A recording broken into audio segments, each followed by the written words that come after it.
semuanya, Assalamualaikum. Selamat datang kembali di channel Elsana Mira Pangestu.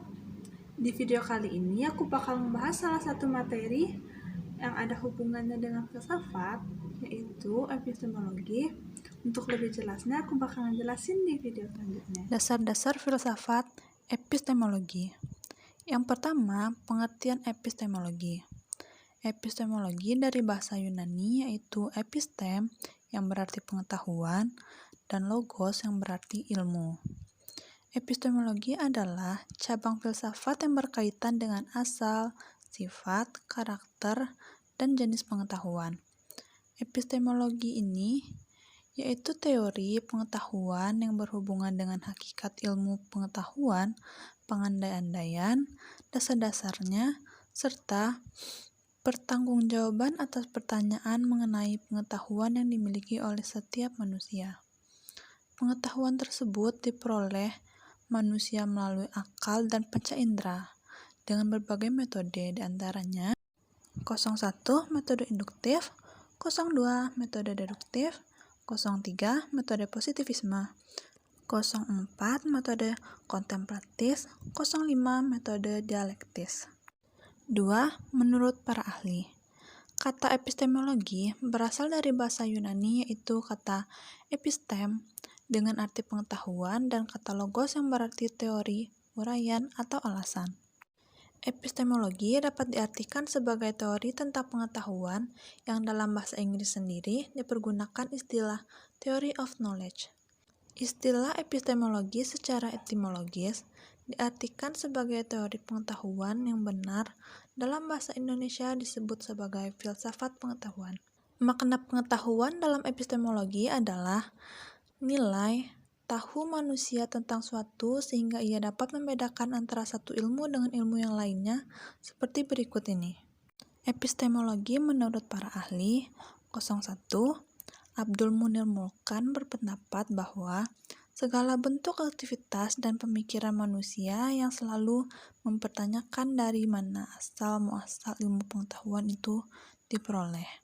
Sementara nomor 02 menurut Muzamil Qamar, bagian ilmu filsafat yang secara khusus mempelajari dan menentukan arah dan kodrat pengetahuan. 03 menurut Anton Becker, cabang filsafat yang berurusan mengenai ruang lingkup serta hakikat pengetahuan. Lanjut, 3. Objek dan tujuan epistemologi. Yang pertama yaitu objek. Objek sama dengan sasaran, sedangkan tujuan hampir sama dengan harapan. Objek epistemologi ini menurut Jujun S. Surya Suwamantri berupa segenap proses yang terlibat dalam usaha kita untuk memperoleh pengetahuan.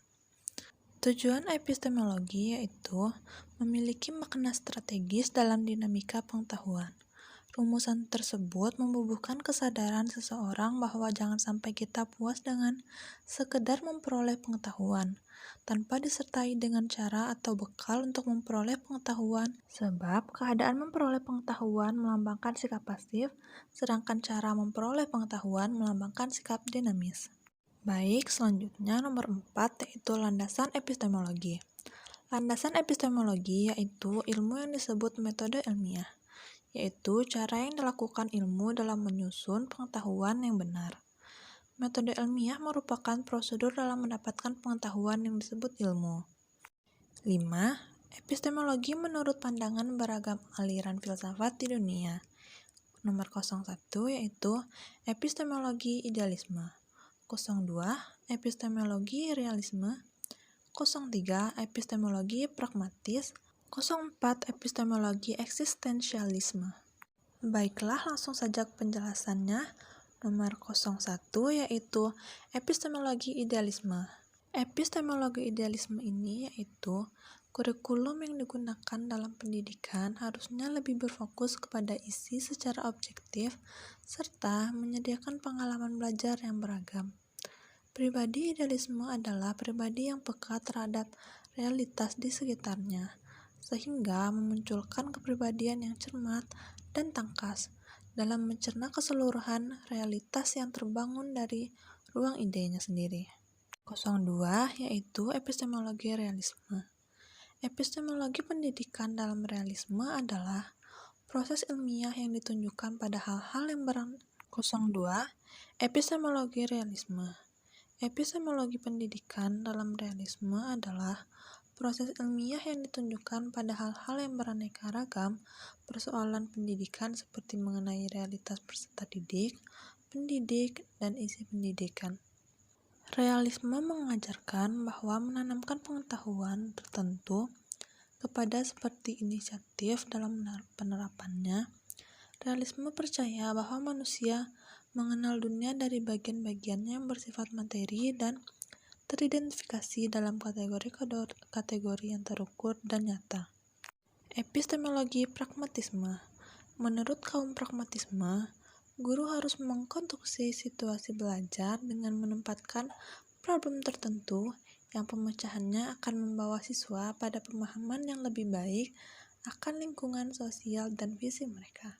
Menurut kaum pragmatis, seorang anak selalu belajar secara alamiah karena memang ia adalah makhluk yang secara natural selalu ingin tahu tentang sesuatu hal.